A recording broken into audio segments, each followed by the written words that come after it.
حضرت عائشہ رضی اللہ تعالی عنہا بیان کرتی ہیں، میں نے رسول اللہ صلی اللہ علیہ وآلہ وسلم سے زیادہ کسی کو تکلیف میں مبتلا نہیں دیکھا۔ حضرت عائشہ رضی اللہ تعالی عنہا بیان کرتی ہیں،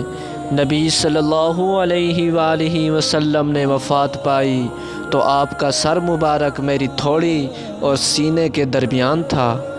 اور نبی صلی اللہ علیہ وآلہ وسلم کی موت کی سختی کے بعد میں کسی پر موت کی سختی کو کبھی برا نہیں سمجھتی۔ حضرت عائشہ رضی اللہ تعالی عنہا بیان کرتی ہیں، رسول اللہ صلی اللہ علیہ وآلہ وسلم کی موت کی سختی دیکھنے کے بعد کسی کے آسان مرنے پر میں رشک نہیں کیا کرتی۔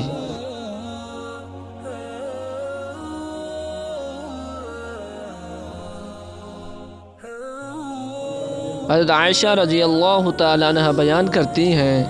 میں نے نبی صلی اللہ علیہ وآلہ وسلم کو نزاع کے عالم میں دیکھا۔ آپ کے پاس پانی کا ایک پیالہ تھا، آپ صلی اللہ علیہ وآلہ وسلم اپنا ہاتھ پیالے میں ڈالتے، پھر اپنے چہرے پر ہاتھ پھیرتے اور فرماتے، اے اللہ، موت کی ناگواریوں اور موت کی بے ہوشیوں پر میری مدد فرما۔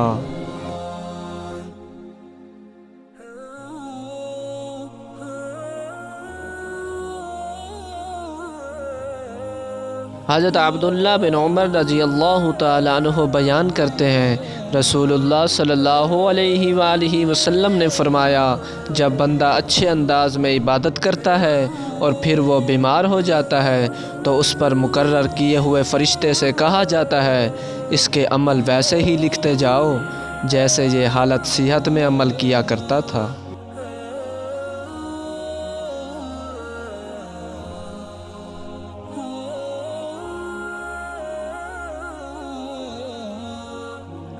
حتیٰ کہ میں اسے صحت یاب کر دوں یا اسے اپنے پاس بلا لوں۔